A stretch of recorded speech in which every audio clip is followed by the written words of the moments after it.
여호와께서 말씀하신 대로 사라를 보살펴 주셨고 약속하신 대로 사라에게 이루어 주셨습니다. 사라는 임신하여 하나님께서 말씀하신 그 예정된 때에 늙은 아브라함의 아들을 낳았습니다.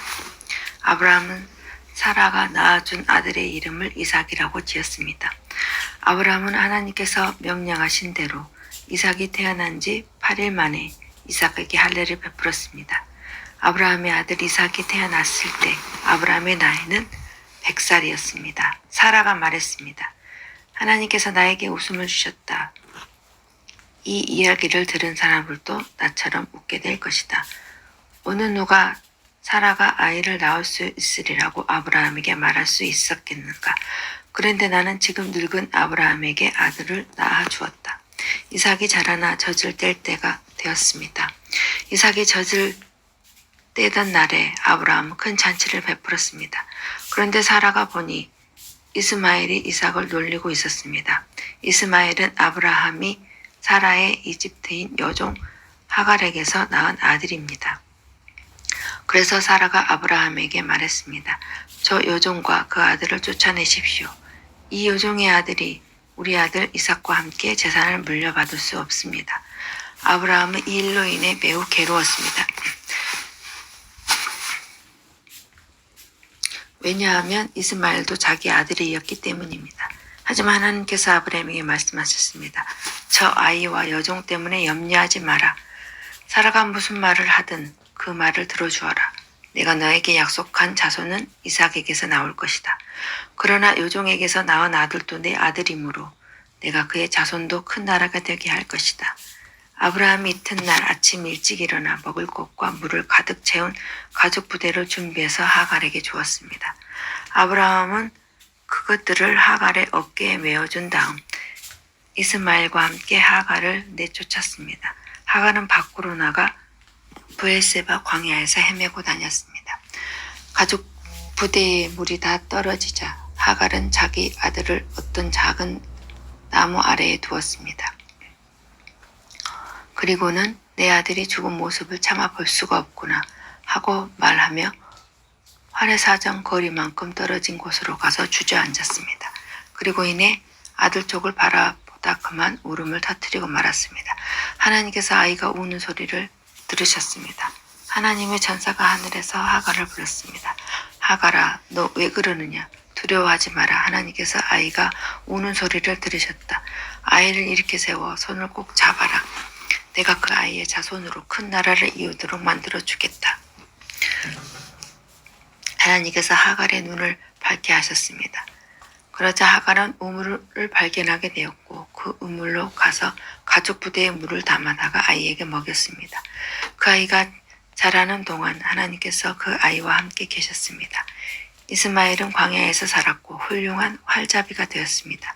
이스마엘은 바람 광야에서 살았는데 이스마엘의 어머니는 이집트 땅에서 여자를 데려다가 이스마엘의 아내로 삼아 주었습니다.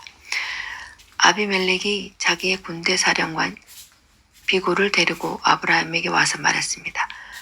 그대가 하는 모든 일에 하나님께서 함께 하십니다. 그러니 하나님 앞에서 나와 내 자녀와 내 자손에게 거짓된 일을 하지 않겠다고 약속해 주십시오. 내가 당신에게 친절을 베풀었듯 당신도 나에게 그리고 당신이 나그네로 살았던 이 땅에 친절을 베풀어 주십시오. 아브라함이 말했습니다. 그렇게 하기로 약속합니다. 그리고 나서 아브라함은 아비멜렉의 종들이 자기 우물을 빼앗은 일에 대해서 아비멜렉에게 불평을 했습니다. 그러자 아비멜렉이 말했습니다. 나는 누가 그런 일을 했는지 모릅니다. 당신도 지금까지 한 번도 그 일에 대해서 말하지 않았습니다. 나는 오늘 이외에 이런 이야기를 들은 적이 없습니다. 아브라함이 아비멜렉에게 양과 소들을 주었습니다. 그 두 사람은 언약을 세웠습니다. 아브라함은 아비멜렉 앞에 새끼 암양 7마리를 내놓았습니다. 아비멜렉은 아브라함에게 물었습니다. 새끼 암양 7마리를 따로 내놓은 까닭이 무엇입니까? 아브라함이 대답했습니다. 이 양들을 받아주십시오. 내가 이 우물을 봤다는 것을 증명해 달라는 뜻으로 이 양들을 드리는 것입니다. 이 두 사람이 그곳에서 서로 약속했기 때문에 그곳의 이름을 브엘세바라고 부르게 되었습니다. 이처럼 아브라함과 아비멜렉은 브엘세바에서 언약을 세웠습니다. 그리고 나서 아비멜렉과 그의 군대 사령관 비골은 블레셋 사람들의 땅으로 돌아갔습니다. 아브라함은 브엘세바에 에셀 나무를 심었습니다. 아브라함은 그곳에서 영원토록 살아계신 여호와 하나님의 이름을 부르며 경배를 드렸습니다.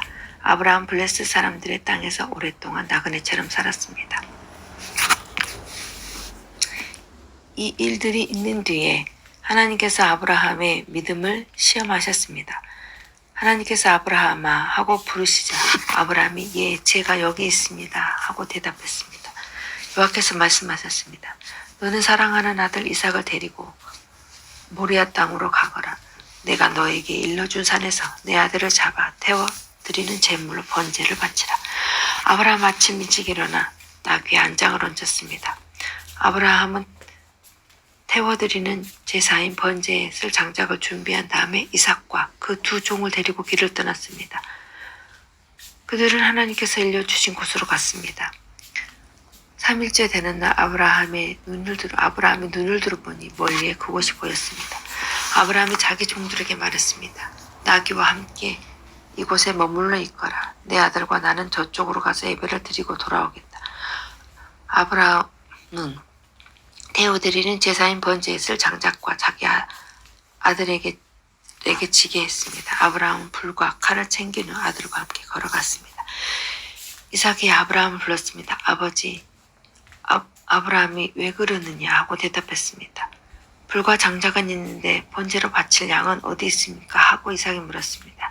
예, 하나님께서 번제로 바칠 양을 준비하실 것이다. 아브라함이 대답했습니다. 아브라함과 그의 아들은 함께 길을 걸었습니다. 그들은 하나님께서 일러주신 곳에 이르렀습니다. 아브라함은 그곳에 제단을 쌓고 장작을 벌려놓은 다음 자기 아들 이삭을 묶어 제단 장작 위에 올려놓았습니다. 그리고 나서 칼을 들어 자기 아들을 죽이려 했습니다. 그때 여호와의 천사가 하늘에서부터 그를 불렀습니다. 아브라함아, 아브라함아. 그러자 아브라함이 예, 제가 여기 있습니다 라고 말했습니다. 천사가 말했습니다. 내 아들에게 손대지 마라. 아무 일도 그에게 하지 마라. 내가 하나밖에 없는 아들을 아낌없이 바치려 하는 것을 내가 보았으니 내가 하나님을 두려워하는 줄을 이제 내가 알았노라. 아브라함이 눈을 들어 살펴보니 나무에 뿔이 걸려있는 순양 한 마리가 보였습니다. 아브라함 그 양을 잡아다가 자기 아들 대신에 하나님께 번제물로 드렸습니다. 이 일 때문에 아브라함은 그곳의 이름을 여호와 이레라고 불렀습니다. 그래서 지금까지도 사람들은 여호와의 산에서 준비될 것이라고 라는 말을 합니다. 여호와의 천사가 두 번째로 하늘에서 아브라함을 불렀습니다. 천사가 말했습니다. 여호와께서 말씀하셨습니다. 내가 하나밖에 없는 아들을 아끼지 않고 나에게 바치려 했으니 맹세코 내가 너에게 한 가지 약속을 해주겠다 노라. 내가 분명히 너에게 복을 주고 또 많은 자손을 줄 것이다. 내 자손은 하늘의 별처럼 바닷가의 모래들처럼 많이 될 것이며 내 자손은 원수의 송들을 정복하게 될 것이다. 내가 나에게 복종하였으므로 내 자손을 통해 땅 위의 모든 나라들이 복을 받을 것이다. 아브라함은 자기 종들이 있는 곳으로 돌아왔습니다. 그리고는 함께 일어나 브엘세바로 갔습니다. 아브라함 브엘세바에서 살았습니다. 이 일이 있는 뒤에 누군가가 아브라함에게 말했습니다. 밀가도 당신의 형제인 나홀의 아들을 낳았습니다. 맏아들인 우스이고 둘째 아들은 부스이고 셋째 아들은 아람의 아버지인 그무엘입니다. 그리고 게셋과 아소와 빌다스와 이들랍과 부두엘도 태어났습니다. 부두엘은 리브가의 아버지가 되었습니다. 이 8아들은 아브라함의 동생 나홀과 그의 아내 밀가 사이에서 태어났습니다. 또 나홀의 첨 르흐마도 데바와 가함과 다하스와 마아가를 낳았습니다.